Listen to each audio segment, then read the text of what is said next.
Buonasera ai titoli. Ad Acireale 2 operai ustionati da una fiammata mentre rimuovevano un impianto di carburanti dismesso nel cortile della caserma dei Carabinieri.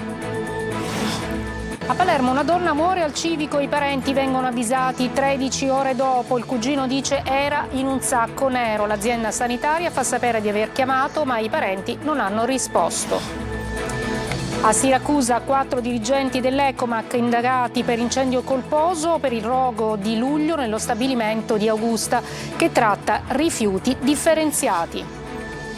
A Catania tensione dopo le sparatorie notturne, la violenza culminata nell'omicidio in Corso Sicilia. Il prefetto Signoriello, pronte azioni di contrasto. A Palermo l'impegno contro l'illegalità non trova ancora soluzioni definitive. Le forze di polizia hanno presidiato 2 diverse aree della Movida, ma i ladri e i malavitosi si sono spostati altrove. Scomparsa di Denise Pipitone, 21 anni dopo, i genitori dicono sono ancora alla ricerca della verità sulla sparizione della figlia, ci manchi in ogni angolo della vita. Ad Agrigento i quadri di Liolà, rivisti musica da Mario Incudine, originale la rivisitazione del testo pirandelliano.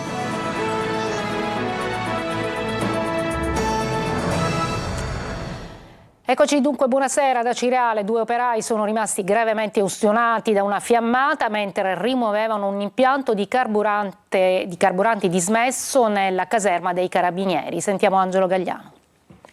La fiammata all'improvviso li ha travolti. 2 operai di un'impresa stavano lavorando alla rimozione di un impianto di carburanti dismesso nella caserma dei Carabinieri della compagnia di Acireale quando sono stati investiti dalle fiamme. I 2 tecnici, 57 anni e 60 anni, soccorsi dai Carabinieri, sono stati trasportati in ambulanza nell'ospedale Cannizzaro di Catania, dove sono tuttora ricoverati in prognosi riservata. Entrambi hanno riportato ustioni di secondo e terzo grado su torace e arti superiori. Il più giovane, quello che era più vicino al punto da dove è partita la fiamma, anche al volto. Dopo essere entrati al trauma center dell'ospedale Cannizzaro e presi in cura dagli specialisti del centro ustioni, sono stati trasferiti nel reparto di rianimazione. L'incidente è avvenuto in tarda mattinata, lavoravano da poco per un intervento dentro la caserma che era stato pianificato da tempo. Ancora da accertare le cause dell'ennesimo incidente sul lavoro. La provincia di Catania conferma la maglia nera per infortuni sul lavoro rispetto al resto dell'isola. Muore nell'ospedale civico di Palermo, i parenti scoprono del decesso dopo oltre 13 ore. La denuncia del cugino della donna era in un sacco nero e così l'abbiamo trovata. L'azienda replica, abbiamo provato ad avvisare i parenti ma non rispondevano al telefono. Sentiamo Marco Gullà. Abbiamo saputo della morte della nostra amata Rosa soltanto dopo 13 ore dal suo decesso.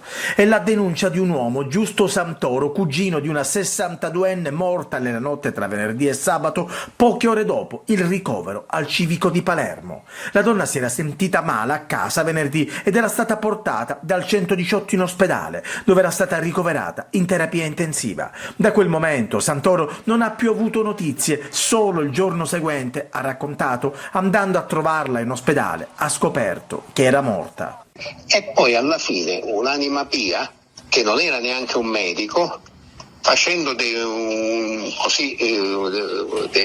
indagini per conto suo, qualche telefonata e quant'altro, è riuscito a sapere che era morta durante la notte e che l'avevano portata alla camera mortuaria. Un lasso di tempo abbastanza consistente, oltre mezza giornata senza avere notizie della familiare, che invece era già morta. Faccio la parte dell'avvocato del diavolo. Hanno scritto male il mio numero, gli operatori del 118, chiamavano un altro numero, ma l'indomani non può trovare giustificazione che mi si dica non abbiamo nessuna paziente con questo nome. Il civico replica sostenendo che al numero di telefono fornito dai familiari nessuno rispondeva. Resta comunque il dolore dei parenti della donna. Andremo avanti, vogliamo sapere cosa è successo, dicono. Non voglio che altra gente passi lo straccio che abbiamo provato noi, entrando in camera mortuaria, trovando mia cugina, mia sorella per me, perché io l'ho chiamata sempre sorella, in un sacco nero, buttata da oltre 12 ore. 4 dirigenti di Ecomac indagati per l'incendio dello scorso luglio nello stabilimento di Augusta. La stessa azienda, che tratta rifiuti differenziati, era già stata colpita da un altro rogo nel 2022. Francesco Loi. Fiamme e fumo non ci sono più, ma il tempo non ha certo cancellato il grosso incendio che ha tenuto col fiato sospeso gran parte del siracusano. Sono 4 gli indagati, tutti dirigenti di Ecomac, lo stabilimento di smaltimento rifiuti distrutto dal fuoco ad inizio luglio. Gli avvisi di garanzia quindi sono partiti. Reato contestato a vario titolo, incendio colposo in concorso. Il lavoro di Nictas e Guardia di Finanza, coordinato dalla Procura, non si è mai fermato. Le indagini a tutto campo, mentre l'opinione pubblica era scossa, tutti preoccupati per le conseguenze del rogo alle porte di Augusta. Le ordinanze dei sindaci dell'Interland che invitavano a restare a casa. Nell'aria, infatti, l'ARPA aveva trovato presenza di diossine al di sopra della norma. E pensare che quello dello scorso luglio non è stato l'unico incendio che ha coinvolto Ecomac. Già nel 2022 un altro rogo, quasi fotocopia, e poi la scorsa settimana, anche se questa volta molto più circoscritto e domato quasi nell'immediato. L'azienda intanto è stata dissequestrata e consegnata ai titolari. A Catania sale la tensione dopo le sparatorie notturne, ma non solo, anche gli atti di violenza culminati nell'ultimo omicidio in Corso Sicilia. Abbiamo sentito il prefetto Signorello. L'ho fatto per noi Luca Ciliberti. Gli ultimi episodi di criminalità certamente hanno alzato l'allerta sicurezza in città. Catania è città sotto controllo da parte delle forze di polizia. Il totale dei reati nel primo semestre 2025 rispetto all'anno precedente si è ridotto del meno 21,27%. Tutte le operazioni che voi portate a termine in realtà sembrano veramente troppo poche rispetto a quello che succede. Diciamo, è utopistico immaginare che le attività di prevenzione anticrimine possano non fare accadere nulla. Diciamo che si previene la maggior parte dei reati.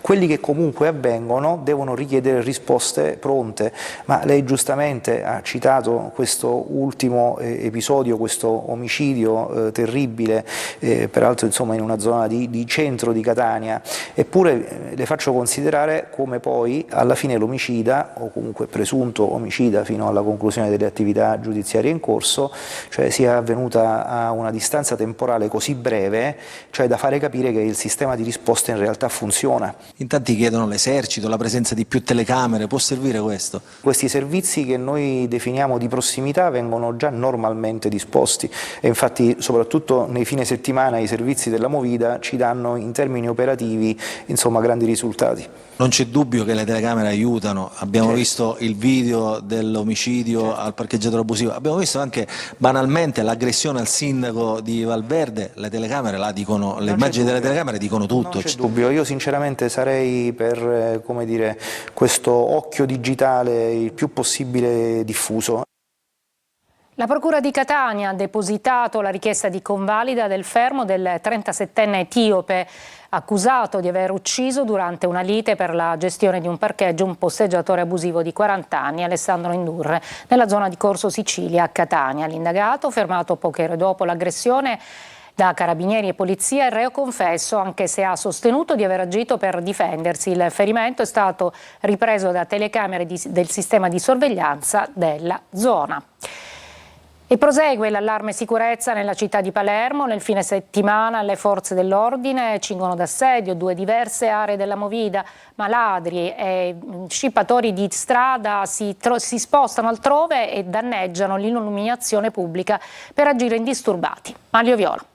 Non c'è pace per la città di Palermo. La risposta all'allarme violenza di strada è venuta nel fine settimana da 2 diverse operazioni condotte da polizia e carabinieri. 3 locali sono stati chiusi nel corso dei controlli fra venerdì e sabato da parte di carabinieri e agenti della municipale nella zona della Movida, 2 in via dei Chiavettieri, 1 in piazza Sant'Euno alla Magione. Nel fine settimana il centro storico è stato cinto d'assedio dalle forze dell'ordine presenti nell'area della Movida cittadina e del centro storico, con una particolare attenzione attenzione alle zone della Vucciria, di Corso Vittorio Emanuele, di via Roma, di piazza San Domenico, di via dell'Argenteria, via Paterna, piazza Caracciolo e intorno a tutti gli assi viari dei Maccheronai, della discesa dei Giudici, di via Lattarini, di via discesa Caracciolo, di via Gorizia, di via Cagliari, di piazza Rivoluzione, di via Garibaldi. Sono state complessivamente identificate ben 195 persone e 48 veicoli. Domenica invece è toccato alla borgata di Mondello essere cinta d'assedio e controllata sia sul fronte dello spaccio di stupefacenti che nel rispetto delle norme igienico-sanitarie. Ma mentre le forze dell'ordine cercano di dare segnali forti, in via Giuseppe Bennici invece, nella zona di Corso Calata Fiumita, dalla parte opposta della città, si spengono quasi tutti i fari dell'illuminazione pubblica. A causare il blackout il furto dei cavi dell'impianto di illuminazione. La scorsa settimana un altro furto di cavi era stato scoperto nella zona di Acqua dei Corsari. Gli impianti di illuminazione nel tempo sono stati danneggiati in numerose altre vie. Un doppio problema, ovvero sia il danno economico che il buio che ne deriva e favorisce gli episodi di criminalità di strada. Restiamo a Palermo, sempre gesti violenti perché è esploso in pieno giorno, colpi di pistola a salve davanti al museo Salinas. L'autore del gesto, venuto sabato scorso, è stato identificato e denunciato dai carabinieri grazie alle immagini e dei sistemi di videosorveglianza. Adesso ci occupiamo della scomparsa di Denise Pipitone, 21 anni dopo. I genitori Piera Maggio e Piero Pulizzi sono ancora alla ricerca della verità sulla scomparsa della figlia e dicono ci manchi in ogni angolo della vita. Sentiamo Laura Spanò. Stai zitto. Figlio mio, Eccola Denise Pipitone, come abbiamo imparato a conoscerla in tutti questi anni, da quel mercoledì 1 settembre 2004 quando sparì da via La Bruna a Mazara del Vallo. 21 anni dopo, Piera Maggio e il padre biologico di Denise, Piero Pulizzi, continuano a sperare di ritrovare la figlia.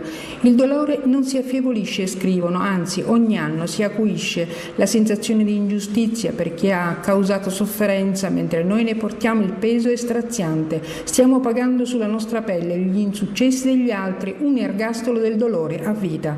Nonostante le ricerche immediate, le indagini, il processo, gli avvistamenti, le trasmissioni TV, le interviste, i racconti, le testimonianze, di Denise neppure l'ombra. Il desiderio più grande per i genitori è che la verità emerga per avere un po' di pace. Denise scomparve nell'attimo in cui rimase da sola dopo che la zia Giacomo aveva richiamato in casa per il pranzo il figlio. La piccola era attesa invece dalla nonna che aveva preparato le lenticchie. La macchina delle ricerche scattò su tutto il territorio nazionale ed europeo. Carabinieri, polizia, SCO, finanza, guardia costiera, vigili urbani del fuoco, volontari, pozzi, anfratti, cave, cimitero, casolari abbandonati. Tra le ipotesi investigative un rapimento per far perdere le tracce della bambina e tra i sospettati c'erano anche l'ex moglie di Piero Pulizzi, Anna Corona, la figlia Jessica Pulizzi e l'ex fidanzato Gaspare Caleb. La posizione di Anna Corona, accusata di sequestro di minorenne, è stata archiviata dal GIP di Marsala nel 2013. Jessica Pulizzi invece è stata assolta nei 3 gradi di giudizio. Per l'ex fidanzato Caleb è intervenuta la prescrizione del reato. 18 migranti egiziani sbarcati a Lampedusa e trasferiti a Porto Empedocle sono stati inseriti nella procedura accelerata di frontiera. Hanno dichiarato di essere arrivati per motivi economici. Sentiamo Davide Sardo.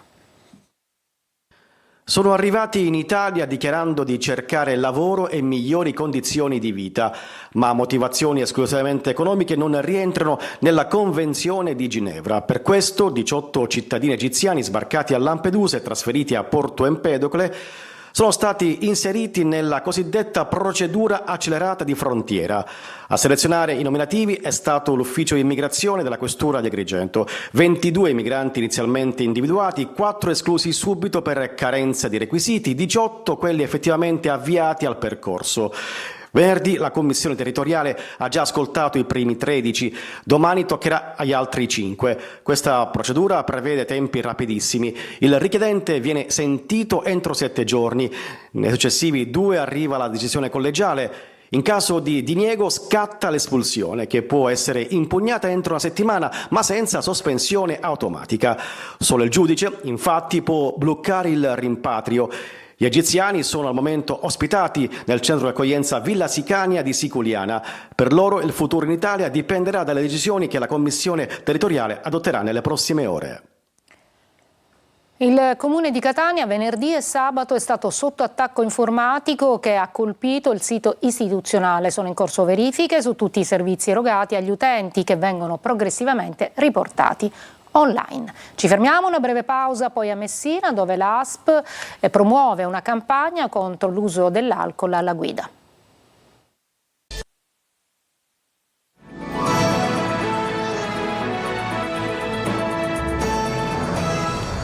Oltre 10.000 kit per la misurazione del tasso alcolico sono stati distribuiti per la campagna dell'ASP di Messina per promuovere maggiore sicurezza stradale tra i più giovani e salvare delle vite. Una iniziativa che ha coinvolto anche i locali notturni. Francesco Triolo. 25.000 volantini, ma soprattutto 10.400 etilotest distribuiti. Sono i numeri della campagna di sicurezza stradale portata avanti all'ASP di Messina nelle ultime settimane, quelle in coincidenza con l'esodo e il controesodo estivo in cui l'aumento del traffico porta con sé maggiori rischi. Camper informativi in piazze strategiche d'estate come Ganzirri e Torrefara a Messina, i caselli autostradali o gli imbarchi dei traghetti scelti per la distribuzione di materiale divulgativo. Il messaggio che noi vogliamo dare è quello più ai giovani oltre che alle famiglie, è quello di avere un uso anche responsabile degli strumenti digitali, in particolare del telefonino, una minore distrazione sia quando si guida che quando si cammina, diciamo, quindi anche a chi accompagna l'autista. La risposta è positiva da parte di tutti, quindi dalla comunità sia giovani che persone più adulte. La campagna ha lanciato un messaggio chiaro: guidare con prudenza e l'attenzione e il rispetto per sé e per gli altri può salvare delle vite, e particolare importanza ha rivestito la sensibilizzazione nei lidi e nei locali notturni nella zona nord di Messina.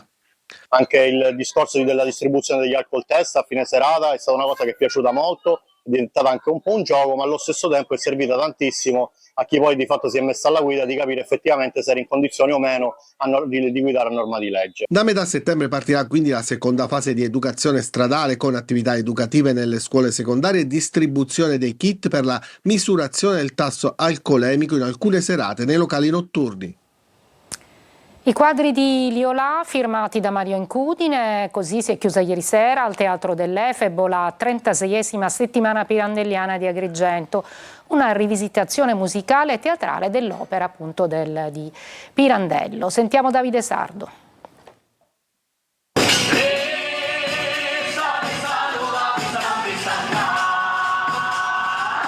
Un tripudio di musica, teatro e poesia pirandelliana. Gli spettacolari quadri di Liolà hanno chiuso al Teatro dell'Efebo di Agrigento la 36esima settimana pirandelliana davanti a un pubblico che ha tributato lunghi applausi. Lo spettacolo, firmato da Mario Incudine, ha offerto una rilettura intensa e coinvolgente del capolavoro pirandelliano, fondendo tradizione popolare e innovazione musicale. Per me è una grande gioia perché Liolà è un personaggio intramontabile, è forse uno dei personaggi più belli di tutta la letteratura pirandelliana. Devo dire che farlo in questo posto per me ha un valore assoluto, quindi musica, le parole di Pirandello, questa è una commedia musicale, già Pirandello la scrive così, io l'ho rimaneggiata un po', l'ho diciamo riempita delle mie musiche e devo dire che maneggiare le parole di Pirandello è emozionante. Prima della rappresentazione gli attori del nuovo piccolo teatro hanno condotto la cerimonia di consegna dei premi Caos Pippo Montalbano, tra i premiati Camillo Mascolino, Tom Sinatra, Stefano Trizzino e lo stesso Mario Incudine. Un finale che ha suggellato con emozione e applausi la grande festa della parola pirandelliana. Una breve pausa e poi lo sport con le ultime del calciomercato.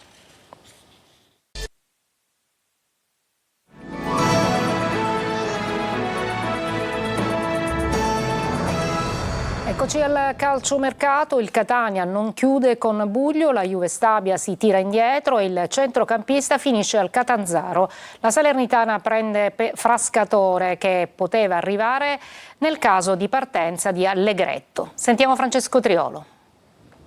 Il Catania in casa 2 dietro front, uno dopo l'altro nelle ultime ore di calciomercato. Il primo è quello della Juve Stabia, che fa saltare l'arrivo in rosso-azzurro di Buglio, con il quale il Catania aveva già raggiunto l'accordo economico e di durata del contratto. I campani hanno deciso di mandare il centrocampista al Catanzaro. Salta anche l'arrivo di Frascatore, che invece ha preferito andare alla Salernitana. Era l'alternativa nel caso in cui Allegretto fosse andato via col Crotone alla finestra. Nelle ultime ore il direttore sportivo Ivano Pastore ha ceduto Chiarella alla Recanatese in Serie D, ma non è riuscito a trovare una sistemazione né un accordo per la risoluzione con De Rose, Luperini e Peralta, che quindi resteranno a Catania fuori lista almeno sino a gennaio, a meno che non intendano andare poi in Serie D anche loro e magari rescindere dopo. In mattinata era stato ufficializzato l'ingaggio di Simone Leonardi, punta centrale di 20 anni, di proprietà della Sampdoria, catanese di nascita, che ha firmato un contratto di 5 anni con i rossazzurri, un acquisto in prospettiva il suo, tanto che è stato girato in prestito secco alla Ternana.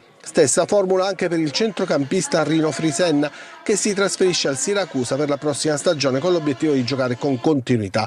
Il Siracusa, oltre al prestito di Frisenna, ha tesserato il portiere Silla. Per lui si tratta di un ritorno. A Trapani invece arriva un difensore, si tratta di Andrei Motok, moldavo, classe 2002, nell'ultima parte della stagione scorsa alla Virtus Entella. Siracusa bello ma sfortunato a passare al De Simone, il Monopoli vittorioso 2-1 in rimonta. Marco Petrolito.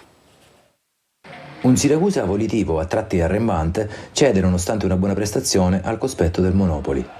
A Nicola De Simone sono i pugliesi ad avere la meglio, 2-1 in rimonta, al termine di una gara vibrante, ricca di occasioni da gol e che a tratti gli azzurri, soprattutto sull'1-1, sembravano poter riuscire anche a vincere. Gli episodi però, ancora una volta, non hanno sorriso alla squadra di Turati, che dopo i tentativi iniziali di Falzerano per i pugliesi e di Contini per gli azzurri, era passata in vantaggio al 13° grazie al tapin di Capanni all'esordio in maglia azzurra. Immediato il pari del Monopoli, che ha risposto al 14° con il preciso destro vincente di Fall. Siracusa che però nel finale di tempo e soprattutto a metà ripresa ha più di un'occasione per tornare avanti, ma al 67° il bel pallonetto del neoentrato Valente viene neutralizzato in tuffo da Piano. Qualche minuto più tardi, in una delle rare proiezioni offensive imbastite dai biancoverdi nel secondo tempo, l'episodio che decide il match. Falla interviene in ritardo nel tentativo di anticipare Longo in area e l'arbitro decreta il penalty, con lo stesso Longo che dagli 11 metri trasforma con un pregevole cucchiaio. Inutili nel finale gli sforzi profusi dal Siracusa, che ci mette l'anima lasciando il campo tra gli applausi dei suoi oltre 4.000 tifosi, ma che resta ancora, come accaduto a Salerno la settimana scorsa, a bocca asciutta e a secco di punti. È tutto, grazie per l'ascolto e buona serata.